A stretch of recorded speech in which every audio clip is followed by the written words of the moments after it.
Good morning. I don't want to talk about new moon anymore, okay? I'm getting off that topic as of now. I'm laying in bed last night thinking there are more important things to be addressed. Well, new moon and the Twilight Saga in general does present valid social issues, namely racism, and we'll be getting back into that with my discussions, plural, of Eclipse. The fact is that these stories are very plot thin when you get beyond the main trio of Jacob, Bella, and Edward. And I really don't want to talk about a thing when there's no substance left to talk about. So I'm not going to. So I do a lot of my deep thinking either in bed or in the shower. Trust me, this works. Try it if you are ruminating on a good idea. It will work, namely the shower. But I'm laying in bed last night going, all right, what do I do about tomorrow? Because new moon is wearing thin. And I've got nothing, right? I wake up this morning and I'm listening to the radio, and the DJ said, I kid you not, that today in Canada it is National Donut Day. And I'm like, yay, donuts, cool, but um can we go back to Kamloops? By the way, that's the name of the residential school where the bodies of the 215 children were found last week. I have discussed this in a previous video, but I really wanted to address this again and do a follow-up video. When I heard that on the radio this morning, it really struck home that the 24-hour news cycle is a thing that exists, much to the detriment of humanity. And I started thinking about a book I had read recently called Amusing Ourselves to Death by Neil Postman. This is nonfiction. It's very, very good, and I recommend it to anyone who is interested in the whole idea of just sheer pointlessness in the media. This book states that between the dystopian sort of presentations given by George Orwell versus Aldous Huxley, that the author believed that Huxley's view was the more relevant of the two and the more likely to occur. Having read this book now, I agree with him, because in the context here, you have 1984 by George Orwell being set up against Brave New World by Aldous Huxley. To be fair, in real life, by the way, Aldous Huxley and George Orwell were friends. I do believe that Huxley was Orwell's English teacher at one point. But the two of them had debates about where society was headed. Orwell would defend himself by saying, okay, but what about totalitarianism? Which in his lifetime was very much on the rise and still is, with the coming up of neo-Nazis and fascism in the Western world. Whereas Huxley would answer back, probably not in so many words, but what about pleasure? And the point that Huxley makes via Brave New World is not that the truth will be suppressed, as George Orwell feared, but that the truth, in the words of Neil Postman, that the truth would be drowned in a sea of irrelevance. Orwell feared a world, I'm trying to get this quote exactly, Orwell feared a world in which books would be banned. Huxley feared a world in which no one would want to read books. All right, so I am actually with Huxley as of now, but I believe that both of these scenarios could still potentially happen and could even happen in unison. The point I'm getting at here, really, is that the 24-hour news cycle is doing us such a disservice. We need to pay attention. We need to be present mentally, physically, emotionally, spiritually with now, with right now. There is no other time than now, in the words of Alan Watts, my favorite philosopher. I do love him. But, okay, I want to run a little thought experiment with you here, if y'all don't mind. I want to sit here in silence, total silence, for 30 seconds. And I want you all to join me. I do not know who you are, but you know who you are if you move to another tab or if you turn on music or look at, another device during this time period.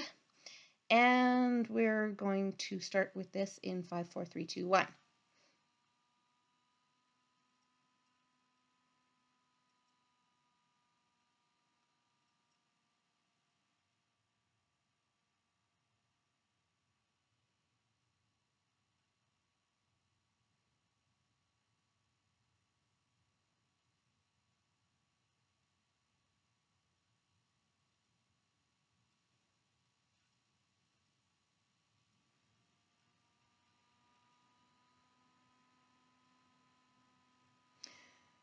Thank you. How many people felt uncomfortable during that interval? Let me know down in the comments. How many people got bored during that interval? Let me know down in the comments.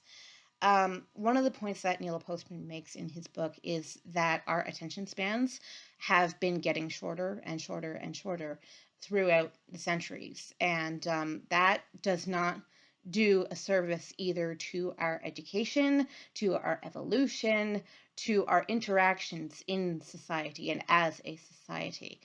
So I want to go back and discuss what has been said about the Kamloops findings since the last time I talked to y'all about this. I heard this morning, because I looked it up on YouTube, but I heard a statement from Justin Trudeau. And, Justin, can we talk?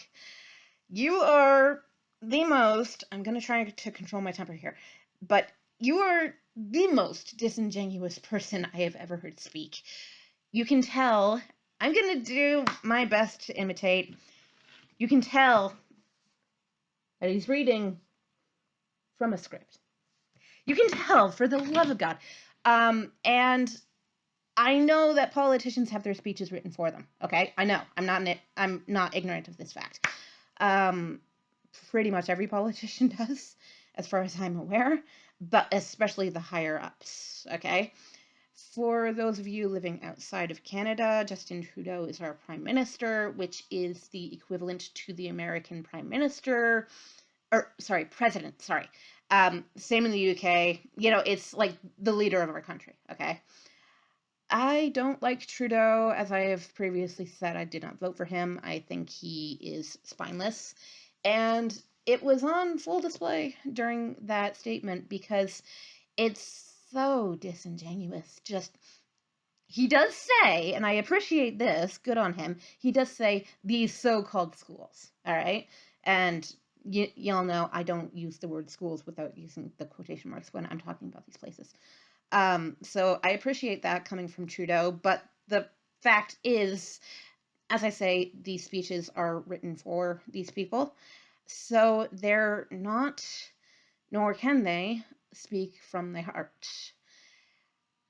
I do everything I do unscripted because I feel as though I talk better and more truly to my spirit when I am off script than when I am on script. I even did this in university and I got higher marks when I was off script than when I was on because I am a mouthy piece of work. And I find that when you inject real human emotion into a thing, people are going to listen. 2 + 2 = 4 is a fact, and it is rational to believe in that fact, yes. But does that evoke any level of emotion in you? If it does, then you're a math lover. Good for you. I suck at math, but anyway. With Trudeau, however, were other statements made, one of which I sincerely appreciated.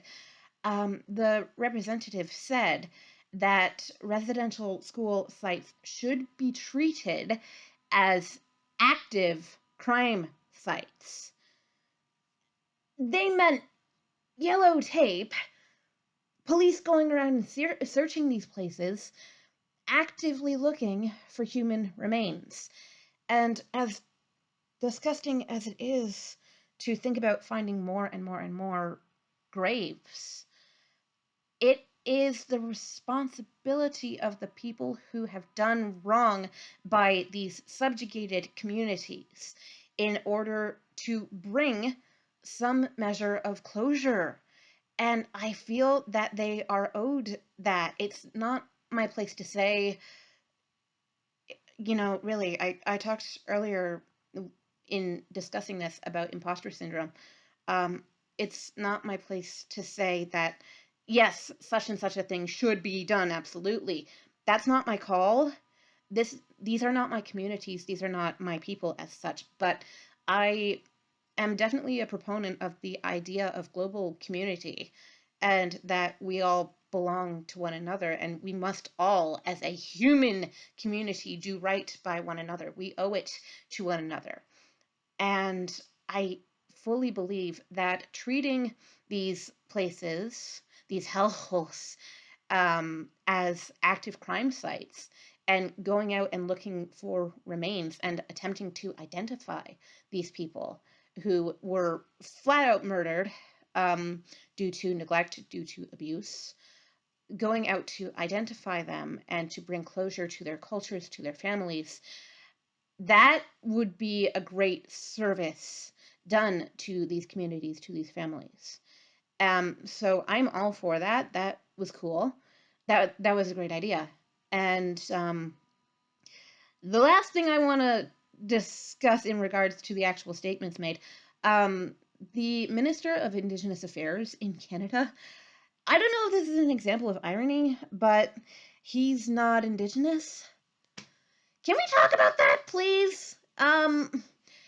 If you're going to hire a person to represent a particular community or groups of communities, can you please hire someone from that community or from those communities?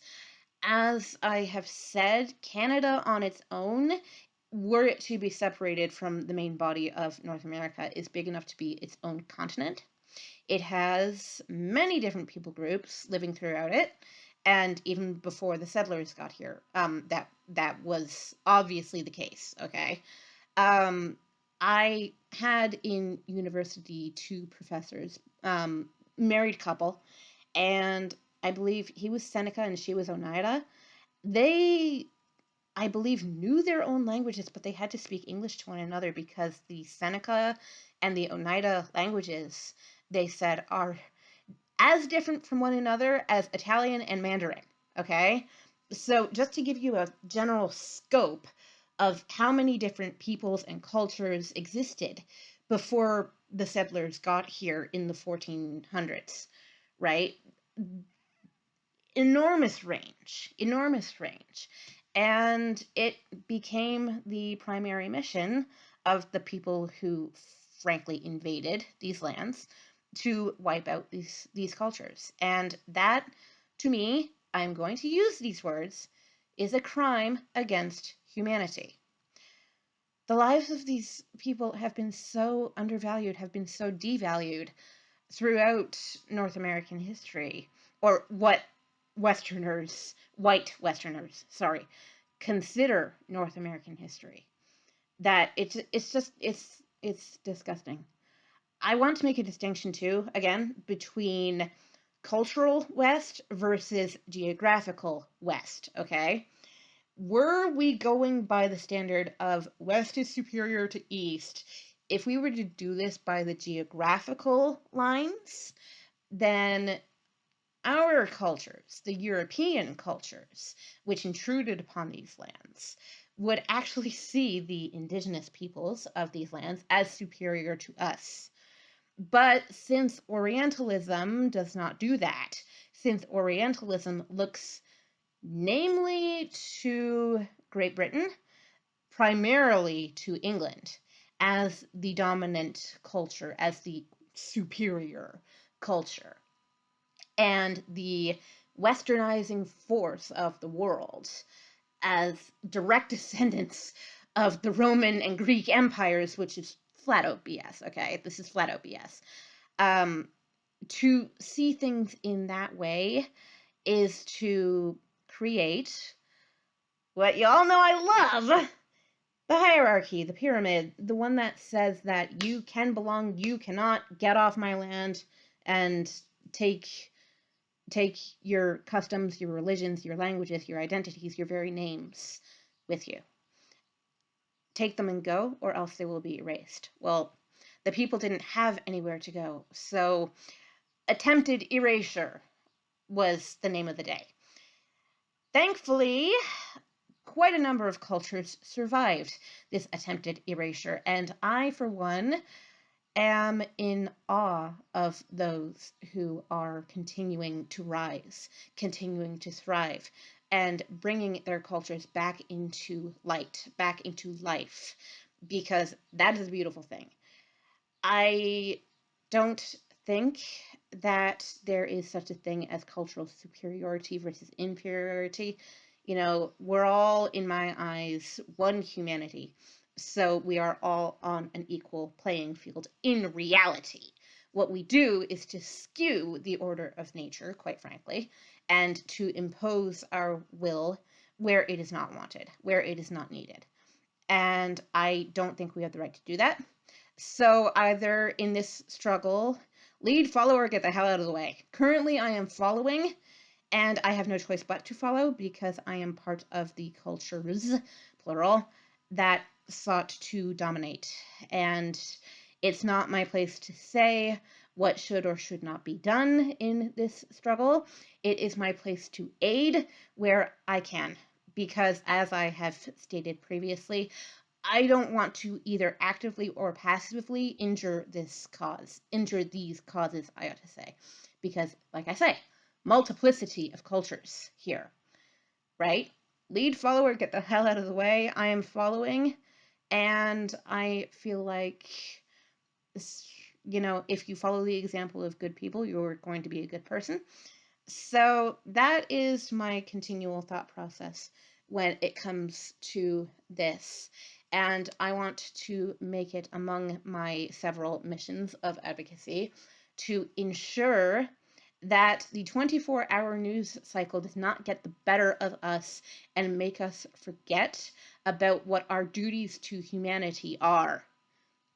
It is our duty to humanity to see that all of us thrive, not just a select and pampered few. So that's my video for today. On Monday, I will begin talking about eclipse. Whoopee. Oh God, I have to start talking about imprinting. Okay, you've had cringe up to this point. You're gonna have mountains more of that. That's gonna be enjoyable. Oh my God. Not really. So yeah. Please stay with this story and please put pressure on the people who have actual clout to do something about it, and also to expand upon what unfortunately was found at Kamloops, because there's much, much, much, much more to find. And while that does repulse me, that the remains of little children are, you know, laying buried in unmarked graves in these places where they were tormented, it is vital that we find them and either return them to their communities or leave them where they are. It's all dependent on what the communities themselves ask for. And it is mandatory that this be done in order for people to find closure and in order to give power back where it ought to belong. So that's my diatribe of the day. Thank you for joining me for this, and comment below, share this please if you would like to, and I will see you all on Monday to start talking about eclipse. Oh God. All right. Have a good weekend because I take weekends off. Mwah. Bye.